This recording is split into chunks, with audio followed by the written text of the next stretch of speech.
So today is we're reading Sefer Chofetz Chaim.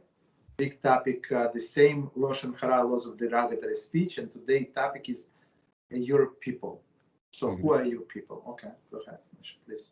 All right. So the Torah states, I'm not going to read the Hebrew, especially with.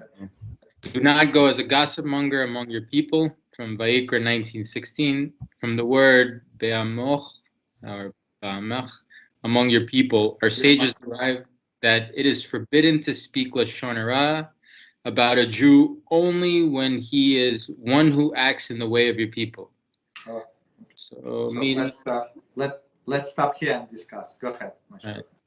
So basically saying like anybody who keeps Shabbat, especially if anybody keeps Shabbat, and does everything, you might see him do something that you think is not right, but go spreading news about it because he's everybody knows him as a righteous person.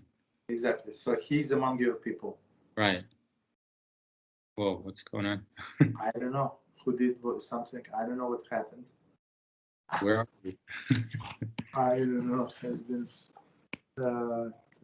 together more. I don't know. I don't know how to close it. Did anybody do something? No. Sorry, I just moved my camera. Sorry. Okay, I'm not sure how to. Man, the Yetzirah want to mess with us. No, I just leave it. It's fine. Okay.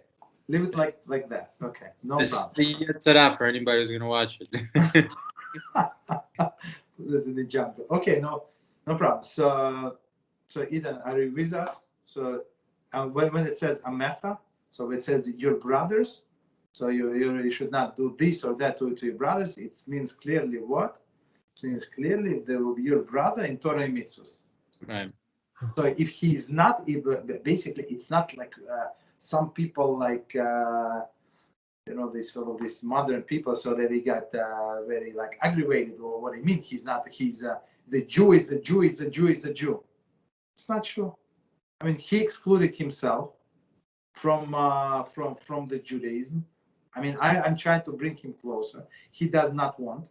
Okay, so he excluded himself. It's not like I mean, it's still partially my problem, but he did it himself. So he's not, in some sense, until he does Shuvah, he's not my brother. I have a question. Sorry. What happens if a female is Shomer Shabbat, but she dresses immodest, like very modest? What's the law there? You see, it's like very common in Brooklyn. In Toronto. I don't think it's like everywhere. So the way I see it, like you have a cup, you have a vessel, and you have a hole on the bottom. Yeah. She creates so many sins, right? When she walks around and men look at her, and after that they have all of these bad thoughts, improper thoughts, and she cannot say it's their free choice. They can look or they can hide their eyes. It's not true. I mean, especially as Moshe just said, you live in Brooklyn, so the sidewalks exactly like 8 feet wide. That's it. It's like you go sideways, and like me personally, I think it looks ridiculous the way I look, the way I walk. But me personally, I care about Hashem and what He thinks of me, not what people think. So sometimes I would look like I noticed like with the corner of my eye, somebody's like this is walking. So I look at the planes. I look at the third floor, across the street, or I check my phone. I turn completely, and I check in my message. I don't have any message, but I pretend. Okay. So, but it's not the easiest battle. So, but she I mean she does a little. I mean Shabbos is not a little. She does things, but with all of the averas, she loses so much. It's unbelievable, and it's impossible to fix. So for Shabbos, if you did not keep Shabbos, okay, so after some time you say, Hashem, I'm sorry, I was wrong, I did this. So you can get forgiveness for that. But how can she get forgiveness for all of the people she does not even know who to ask forgiveness from? Right. Understand? So it's and unfortunately, if people would these women would know that they would not do that. it's simple. It's simply not worth it. I see. Thank you. Mhm. Okay, Moshe, please continue. So it is not shameful to focus on the shortcomings of a wicked person. The term wicked person refers to a malicious offender, I guess, right? However, one who sins out of ignorance or temptation is in the category of amecha, and it is forbidden to speak Lashon Hara about him unless it is for constructive purposes, as will be discussed later. Okay. So, no, I mean, so basically a person who might either ignorant, meaning like, maybe he doesn't want to admit that there is, Hashem the way that there is Hashem. Like somebody who just doesn't have enough, like he just hasn't learned about it. He just maybe believe or something. Maybe you shouldn't speak about him.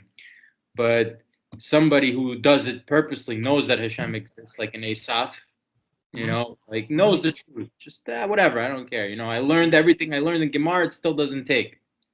Then it's okay to speak Lashon Hara at him. Is that right? Yes. So, and one more thing that I want just to explain, if somebody have these desires, right, temptations. So if he has a temptation, I don't know, to eat not kosher food, so he's still your brother. Right. I mean, he does wrong, but it's not like he goes against Hashem. He cannot control his desires. Right. So he's still in a category of your brother. Well, actually, that one story that who said Rabbi Yonah with Rabbi Akiva, like he was condemning all these sinners who were looking at like these women, and one day the Yetzirah like decided to like disguise herself as a woman and climb up a tree. Rabbi Akiva like, because you don't know the person's tests, like some people have like modesty things, so. If it's out of desire, it's a battle, then you shouldn't be so harsh, That's it. Yes, I mean, it does not excuse him. Of course. There's no reason for us to talk bad about him. Exactly. Unless, as we said, it is for constructive purpose. So Right. what would be for constructive purpose? For example, we're trying to help somebody. Like one of you trying to help one of your friends, and Right. you ask me to talk to that person. For example, so you give me information. Is this information negative? 100% negative. But I must know this information in order to help that person. Right. So in this case, it would be for constructive purpose. So it should not be excessive. If one example is enough, you should not give me 3 examples. So there has to be some information relayed in order to help the person. Otherwise, exactly. Yes. So it's not to put him down, but we're talking negatively in order to help him. Exactly. Okay. All right. So we go to Hilchot Diot. Baruch Hashem.